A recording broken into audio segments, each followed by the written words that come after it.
কিন্তু একটু কঠিন ভাবে বলছি যাতে করে আপনাদের হার্ট কে কানেক্ট করে আর আপনাদের ইগো কে হার্ট করে। স্পেশালি আমি তাদের কথা বলছি যারা আমার ফ্রেন্ডস হিসেবে পরিচিত, সো কল্ড ফ্রেন্ডস। সো লাইফে যদি বড় হতে চান, অপরচুনিটি চিনার চেষ্টা করেন আর অপরচুনিটি চিনার দক্ষতা অর্জন করেন।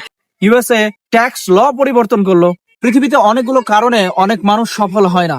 একটা অভিজ্ঞতা, একটা পয়েন্ট আমি শেয়ার করছি আপনাদের সাথে। অপরচুনিটি চিনতে না পারা, অপরচুনিটি বুঝতে না পারা। মজার ব্যাপার, আমাদের বেশ কিছু প্রজেক্ট চলমান এবং এই বছরে 2026 সালে এসে আমি অনেকজন মানুষের সাথে কানেক্ট করছি। অনেকজনের সাথে আমরা অলরেডি যুক্ত হয়েছি এবং ইনশাল্লাহ আমরা কাজ করবো আরো সামনে। অলরেডি কাজ শুরু হয়েছে। আবার অনেকজনকে আমি অফার করেছিলাম, কিন্তু তারা আসলে কানেক্টেড ফিল করছেন না। তারা আসলে একটা বিষয়কে খুব বেশি প্রাধান্য দেয়, আমি আমার এই ফ্রেন্ডকে হেল্প করব, এই একটা মাইন্ডসেট আমি তাদের ভিতরে লক্ষ্য করেছি। স্পেশালি আমি তাদের কথা বলছি যারা আমার ফ্রেন্ডস হিসেবে পরিচিত, সো কল্ড ফ্রেন্ডস। সো যদিও এখন আমি মনে করি যে আমার লাইফে ফ্রেন্ডস এর সংখ্যা খুব কম, তবে যারা যে কয়েকজন আছেন বা ছিলেন তাদের ব্যাপারে আমি এই কথাটা বলছি। মজার বিষয় হচ্ছে তারা কিন্তু চাইলে আমার সাথে এখন যুক্ত হয়ে আমি যে আইডিয়াস এবং যে প্রজেক্ট গুলোর উপরে কাজ করছি, we all can become successful.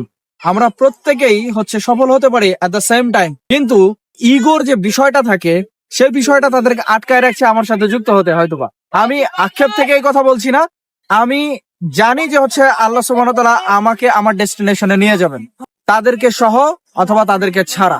তবে আমি এটা বলতে চাচ্ছি যে অপরচুনিটি একটা সময় অনেকেই চিনতে পারেনি। যখন আমি প্রথম শুরু করি 2018-19 সালের দিকে, তারও আগে 2014-15 সালের দিকে, 14-15 সালের দিকে একটা গ্রুপ ছিল, একটা টিম ছিল যারা আসলে বুঝতে পারেনি। ওই 8-10 জনের টিম আমরা ছিটকে গেছি। তারপরে আরো 4 বছর পরে 2018-19 সালের দিকে আমি ট্রাই করছি, অনেকজনকে অফার করছি, অনেকেই বুঝতে পারেনি। 2020-21 সালের দিকে আবার 4-5 জনের একটা গ্রুপ হয়, যেখানে আমি অনেকজনকে ইকুইটি শেয়ার করার ব্যাপারে আমি তাদের সাথে সম্মতি পোষণ করেছিলাম, কিন্তু তারপরেও সেই অপরচুনিটি তারা নিতে পারে না। আজকে আমাদের কোম্পানির একটা ভ্যালুয়েশন অবশ্যই দাঁড় হয়েছে, সেটা যে পরিমাণে হোক না কেন।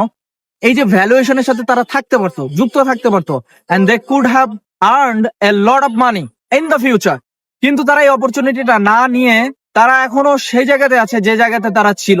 And at the same time এখনো এই পর্যায়ে এসে 2026 সালে এসেও আমি আমার নতুন যে প্রজেক্ট এবং যে প্রোগ্রাম গুলো আছে সেগুলোর ব্যাপারে আমি অনেকজনকে সুযোগ দেওয়ার চেষ্টা করছি, অথবা কোলাবোরেট করার চেষ্টা করছি এবং কাজ করার চেষ্টা করছি।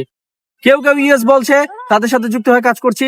They will get the result in the future very soon ইনশাল্লাহ। বাট যারা যুক্ত হচ্ছে না, তারা আবারও সেই রিক্রিয়েটের ভিতরে দিয়ে যাবে। তারা আবারও এই বিষয়টা ফিল করবে আজ থেকে 3-4 বছর পরে, হয়তো আল্লাহ যদি বাঁচায় রাখে, যে তারা কেন আমার সাথে তখন যুক্ত হলো না। তো এই যে ব্যাপারগুলো ঘটে, এই জিনিসটা আমি আপনাদের সাথে এই জন্য শেয়ার করছি যে আপনারা লাইফে যদি বড় হতে চান, তাহলে অপরচুনিটি চিনার চেষ্টা করেন আর অপরচুনিটি চিনার দক্ষতা অর্জন করেন। এই স্কিলটা নিয়ে আসলে কেউই কথা বলছে না বা কেউই কথা বলে না। তবে আমি আপনাকে বলছি, আপনি এই স্কিলটার উপরে কাজ করেন। অপরচুনিটি কিভাবে চিনতে হয়, অপরচুনিটিকে কিভাবে চিনতে পারা যায় এবং কিভাবে ধরতে পারতে হয়, সেই স্কিলটা আমাদের ভিতরে যদি চলে আসে, তাহলে আমরা লাইফে অনেক দূর এগিয়ে যেতে পারবো ইনশাল্লাহ। আর অপরচুনিটি গুলো এরকম ভাবে আসে যাতে করে আপনার কাছে মনে হয় ইটস সো ইজি, এটার সাথে আমার যুক্ত হওয়ার দরকার আছে, দরকার নাই তো। এবং আপনার কাছে মনে হয় এটা তো এটা তো ডাল ভাত, এটা তো আমার সাথে আছি। ব্যাপারগুলো খুব কমন মনে হয়, এই জন্য আমরা সেগুলোকে অপরচুনিটি হিসেবে ধরি না। ঠিক যেমন মার্ক জাকারবার্গের সাথে সে ডর্মে যে ব্যক্তি অনলি ফিউ $1000 ইনভেস্ট করেছিল এবং তার পরবর্তীতে সেটা যখন $18 বিলিয়ন হয়ে গেল, যখন তিনি এক্সিট নিলেন, তার জন্য ইউএসএ ট্যাক্স ল পরিবর্তন করলো। সেই সফল মানুষটা কিন্তু অপরচুনিটি চিনতে পেরেছিল এবং তিনি কিন্তু সেই অপরচুনিটিটা ধরতেও পেরেছিল, এবং যার ফলে তিনি কিন্তু সফল হয়েছেন। একই রকম ভাবে স্টিভ ওজনিয়াক, স্টিভ জবস, দুইজনের কম্বিনেশন এবং তাদের মাঝখানে যে থার্ড আরেকজন পার্সন, সেই 3 নম্বর ব্যক্তিকে আমরা অনেকেই চিনি না। সো অপরচুনিটি বিষয়গুলোর ব্যাপারে যদি আমরা একটু স্টাডি করি, যদি অপরচুনিটি চেনার যে দক্ষতা সেটা যদি নিজের ভিতরে নিয়ে আসি, তাহলে আমাদের জন্য সফল হওয়া অনেক ইজি। শেষ কথা আমি এটাই বলতে চাচ্ছি, জাহিদ হাসানের সাথে যারা যারা যুক্ত হচ্ছেন, তারা ডেফিনেটলি লং টার্মে আগামী 10-15 ইয়ার্স আল্লাহ যদি বাঁচায় রাখে, তাহলে ওয়ান অফ দ্য বিগেস্ট মুভমেন্টের সাথে আপনারা যুক্ত হচ্ছেন। আর যারা যারা চিনতে পারছেন না, 10-15 বছর পরে দেখা হবে। আপনারা যে জায়গাতে ছিলেন 10-15 বছর আগে, সেই জায়গাতে আছেন। আমি আল্লাহর রহমতে যে জায়গাতে আল্লাহ নিয়ে আসছে 10-15 বছরে, আবার 10-15 বছরে আমরা হয়তো বা একটা জায়গাতে যাব, কিন্তু আপনি বা তুমি সেই জায়গাতে পড়ে থাকো। ব্যাপারটা কারো উপরে আক্রোশ থেকে বলছি না, কিন্তু একটু কঠিন ভাবে বলছি যাতে করে আপনাদের হার্টকে কানেক্ট করে আর আপনাদের ইগোকে হার্ট করে, সো দ্যাট এটা যেন ট্রিগার করে আপনাকে আর আপনি যেন অ্যাকশনস নেন আর আপনি যেন একটু নড়ে চড়ে বসেন। ধন্যবাদ।